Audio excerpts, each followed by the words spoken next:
Et salut tout le monde, nous voilà pour une nouvelle vidéo. Aujourd'hui c'est une vidéo spéciale Tilica sensoides sensoides et sensoides intermédiaire, donc tout ce qui est 5 à langue bleue. Je vais vous montrer un peu comment ça se passe au niveau des terrariums. On va mettre à jour pour tous ceux qui ne savent pas. Il y a quand même bien plus d'une centaine de vidéos maintenant sur ma chaîne et c'est vrai que retourner en arrière à 6 mois ou un an avant pour retrouver certaines vidéos sur le Tilica, je préfère tout remettre à jour et voir tout ça ensemble.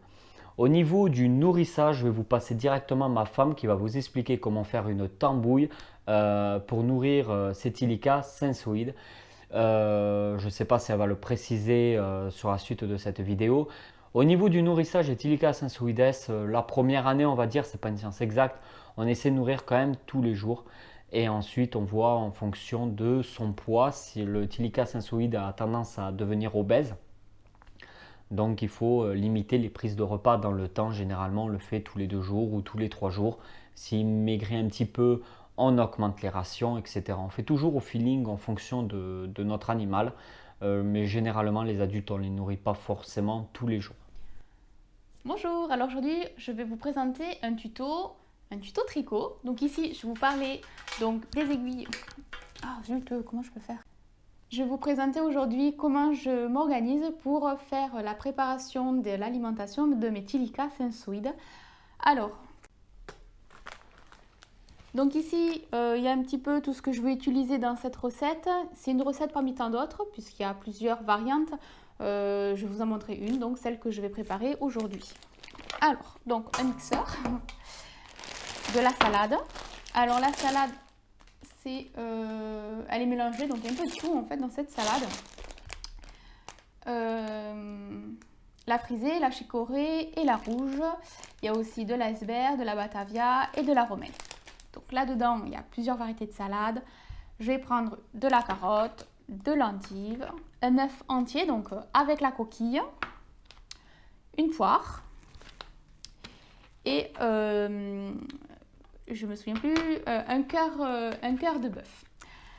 Donc j'ai prévu une petite assiette, du sopalin pour éviter tout risque de salir ou de me tacher ou de faire des bêtises. Alors, donc dans un premier temps, je vais mettre mon œuf directement dedans et je vais couper en gros, des gros morceaux d'endive comme ceci. Tout simplement parce que mon mixeur n'est pas un mixeur de compète, donc autant économiser ses forces. La carotte, je fais de même. Je coupe en gros morceaux. Donc on va continuer. On va y mettre de la salade. J'en mets partout. Heureusement que j'ai mis le plateau. Hein.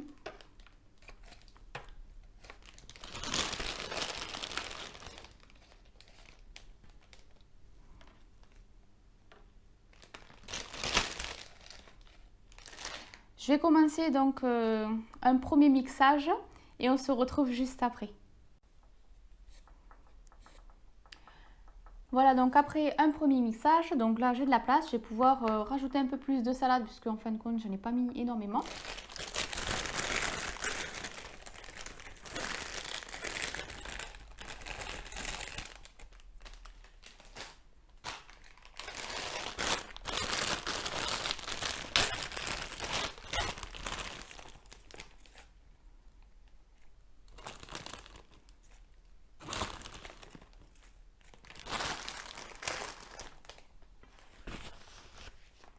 Donc je vais y rajouter la poire, donc pareil que la carotte, je vais couper des morceaux ou des tranches pour mettre plus facilement dans le mixeur et que le mixeur puisse tout mixer.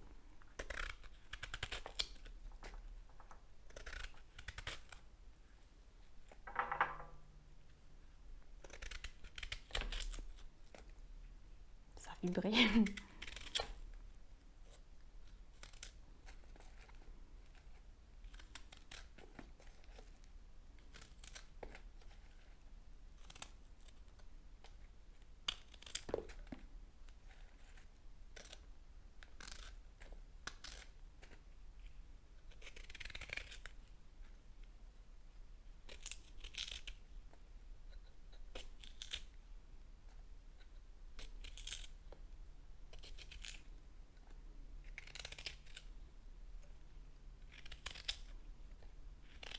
Et donc là, on va rajouter donc le cœur de bœuf.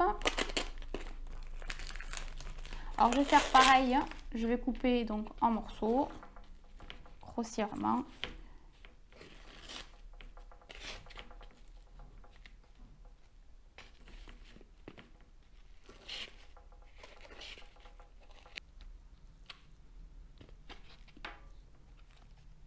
Je vais entasser un peu parce que du coup, j'ai pas envie de faire deux autres séries de mixage.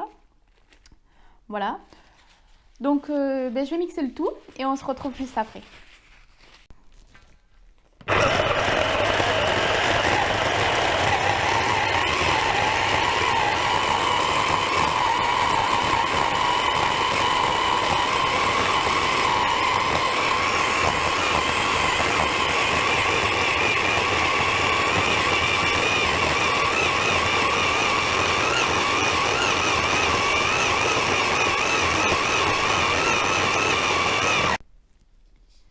Donc voilà un petit peu la mixture que j'ai pu obtenir. Donc voilà, tout est bien mixé, tout est bien mélangé.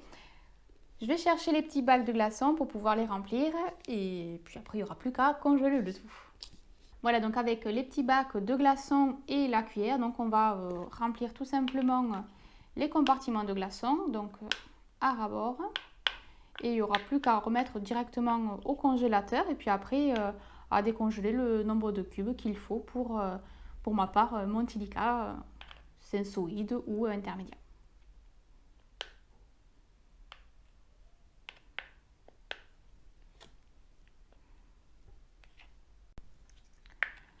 Lorsque je remplis les bacs de glaçons, en fin de compte, j'étale bien partout et j'en mets en fait à ras-bord dans chaque cube de façon à ce que la quantité soit égale dans chaque cube. Et après, je passerai avec la cuillère et le seau poêlin tout autour pour que ça soit bien propre et que lorsqu'on va décongeler les portions souhaitées, ça soit plus facile.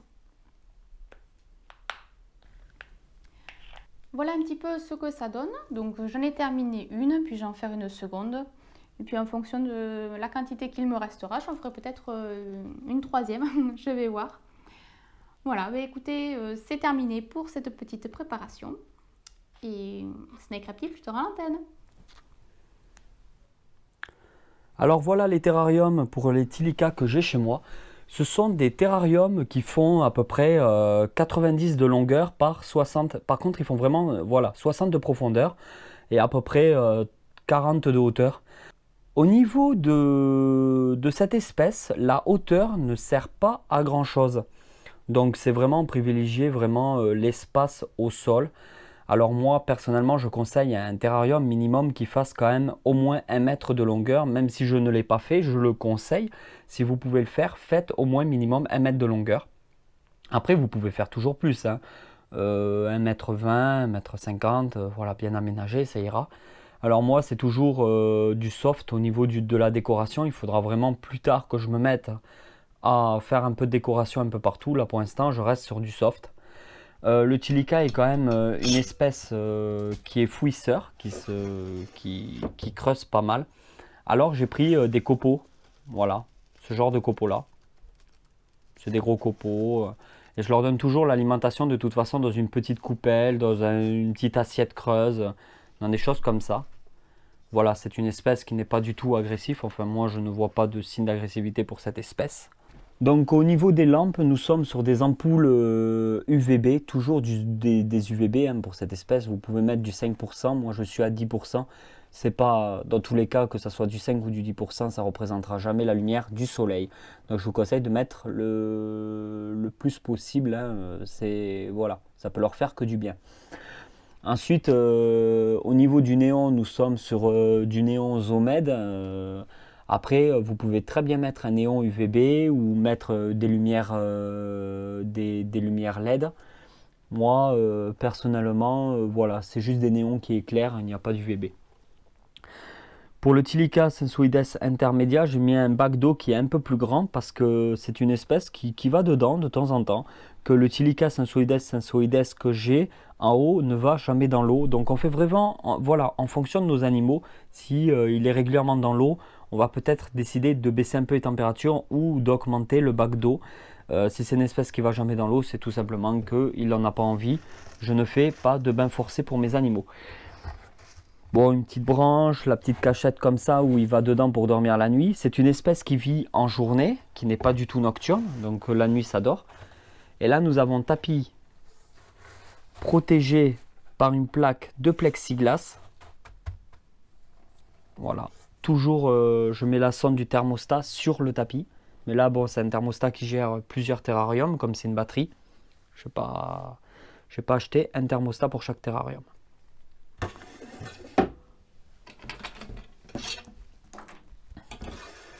Je suis désolé pour cette vidéo parce que les deux Tilica, en fin de compte, sont en période de mue. Ils ont pas mal foncé, ils vont pas tarder à muer. Là, toujours pareil, le tapis protégé par une plaque de plexi.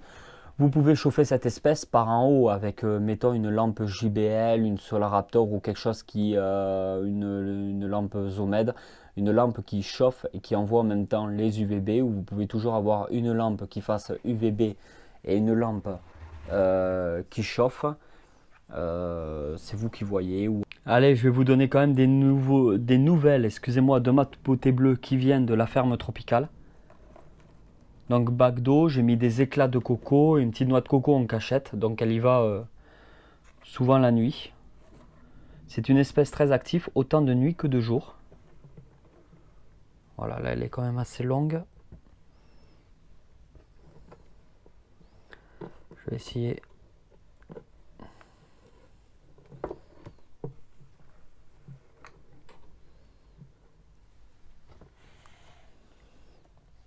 J'essaie de vous la montrer d'un peu plus près. Voilà. Commence vraiment à prendre progressivement ces couleurs bleutées. Elle est vraiment magnifique.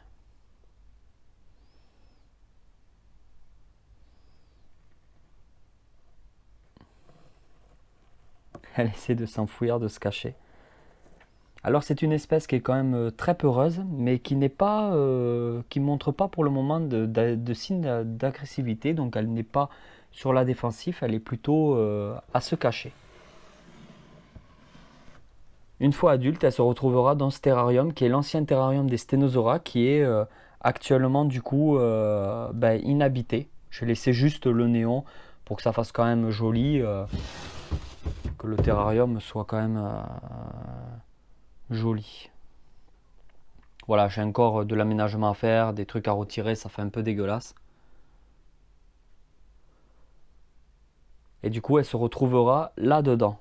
Parce que c'est quand même une espèce qui va faire, qui peut faire un bon 2,50 m adulte. Alors, elle va vraiment péter dans ce terrarium qui fait 1,25 m de hauteur. Et voilà, j'espère que cette vidéo vous a plu, elle était assez courte. Bon, il y avait quand même le côté où ma femme vous avait expliqué pour l'alimentation. J'espère que cette partie-là vous a plu. Si cette partie-là vous a plu, vous pouvez toujours mettre un pouce en haut pour me soutenir. Si vous voulez encore plus me soutenir et porter mes vêtements Snake Reptile, vous pouvez toujours aller voir ma boutique en ligne qui se trouve en bas dans la description de la vidéo. Moi, je vous dis à la prochaine pour une nouvelle vidéo. Ciao, ciao!